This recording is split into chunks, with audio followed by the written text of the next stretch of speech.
Welcome to Digital Asset News, where we take the top stories in digital assets and cryptocurrency and break them down into bite-sized pieces. Today, a couple great stories. Conflicting stories. First part, British Virgin Islands is going to have its own central bank digital currency. Great news. On the flip side of that same token, South Africa planning new regulations to prevent the use of crypto for capital flight. Also, negative sentiment throughout the whole cryptocurrency community. And the question is asked, is the revolution for blockchain tied up in gaming? Let's take a look. So the first news story is pretty interesting. This is how I see most of the countries moving towards digital currency, cryptocurrency, and digital assets. Title is the British Virgin Islands is going to have its own central bank currency, and that's good news. I'm going to explain why. So the government of the British Virgin Islands, or more officially, government of the Virgin Islands, announced Tuesday, December 3rd, that in partnership with blockchain startup LifeLABS, it is intended to create BVI Life, a stablecoin for use within the British overseas territory. LifeLABS states, for the purpose of providing rapid cash response in the event of an emergency, and also creating an alternative digital currency payment method for facilitating ongoing financial transactions across the network of islands. LifeLabs states its Life token is built on blockchain technology and further embellishes that digital cash, like the money in your online bank account, a consumer reward system for businesses, charities, communities, and innovation projects. It can be bought, sold, and traded like shares or used simply to purchase items from a growing number of partner retailers. And this is big news. And it all comes down to the crux of the next paragraph where it states, although the BVI has been using the US dollar as its national currency since 1959, what the government wants to do now is to implement, with the help of LifeLabs, central bank digital currency that is powered by Life token and pegged 1-to-1 against the dollar. It hopes that this transition will reduce transactional fees, increase transaction speed, and be accessible to BVI islanders and tourists alike.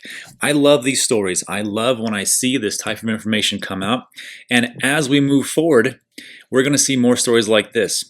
Countries are going to develop their own digital asset, their own cryptocurrency, and it's like a walled garden, as Digital Asset Investor talks about. And I believe that as time moves on, all these different blockchains in different countries need to talk to each other in some way, shape, or fashion. And it's not like we're going to use the Russian blockchain, or it's not like we're going to use the British blockchain or the Canadian token.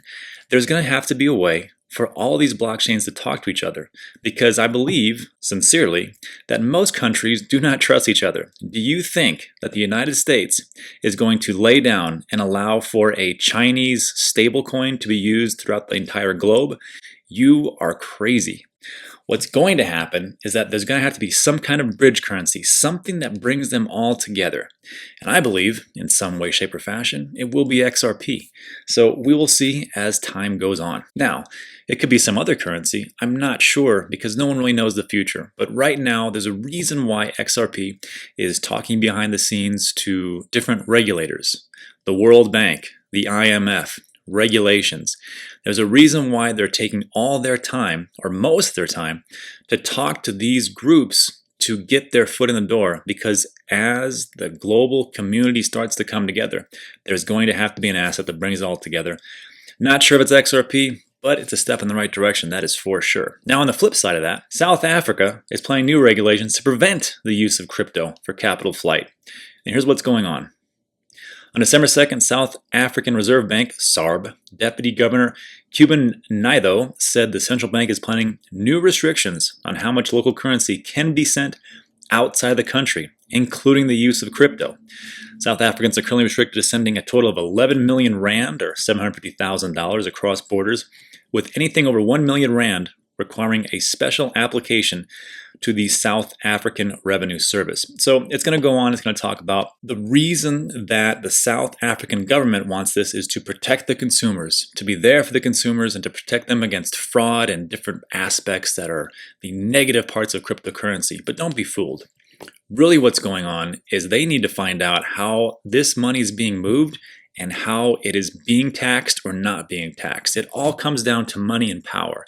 So if these central banks are losing that power, you best believe that they're going to do something to keep the power in the centralized version of what they have right now. So we'll see. Moving on to the next story.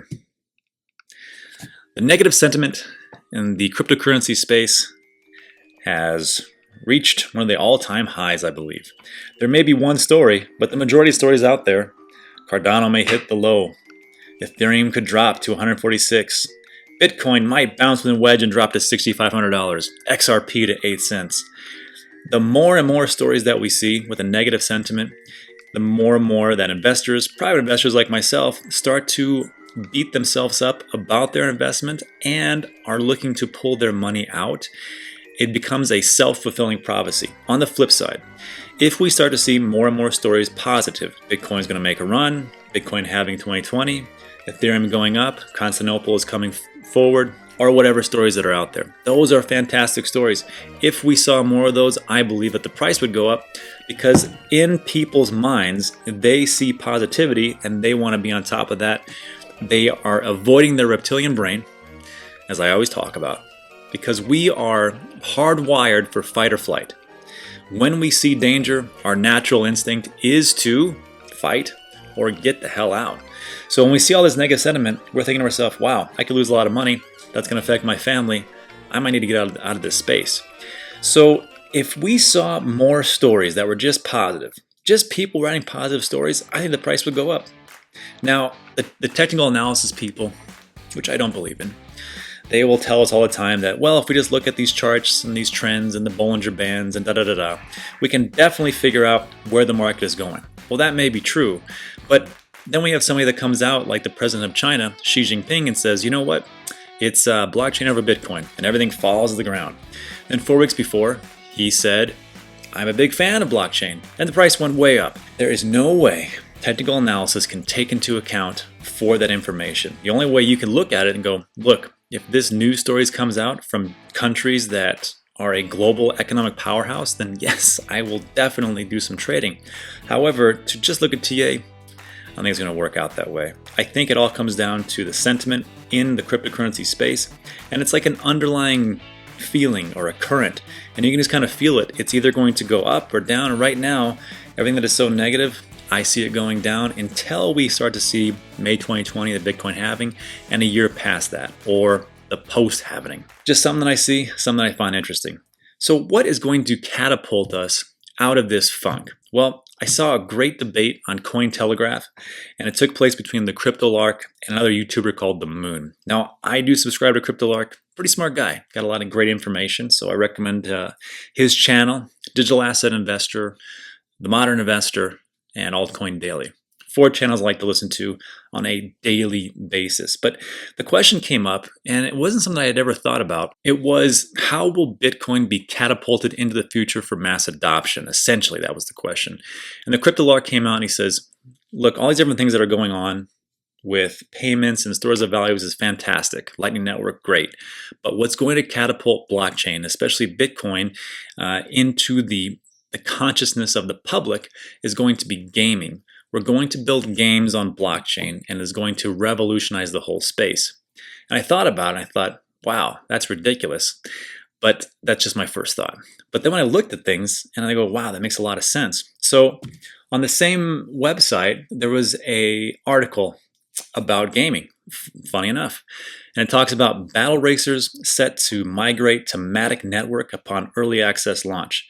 And I thought, this is exactly what Crypto Lark was talking about. Let's take a look. Scroll down.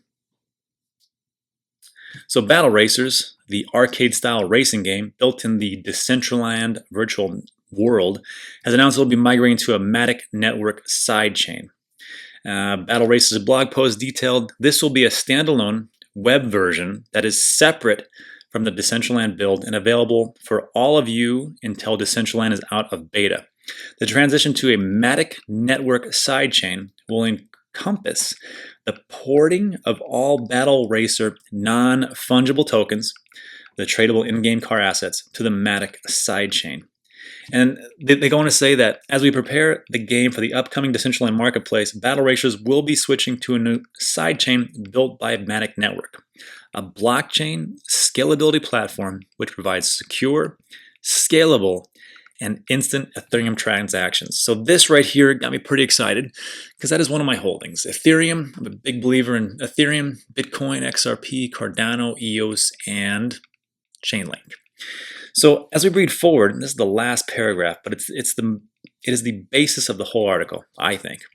Matic is a layer 2 network on top of Ethereum's primary root blockchain that deploys a hybrid blend of the sophisticated plasma technology and proof-of-stake consensus to achieve a processing throughput of up to 65,000 transactions per second, TPS. Its scalability and smooth UX are ideal for dApps like battle racers, especially as liquidity for its in-game assets increase. So these are the types of tokens that gamers use to purchase in-app upgrades for whatever they are playing. So like in Fortnite, it's the same thing. You purchase these types of upgrades or shields or weapons or whatever else it is, and you can put that into your game to make you a better player. Now, I'm not a big gamer, but I see the things that Fortnite is doing, that gaming is becoming, that the esports network is becoming.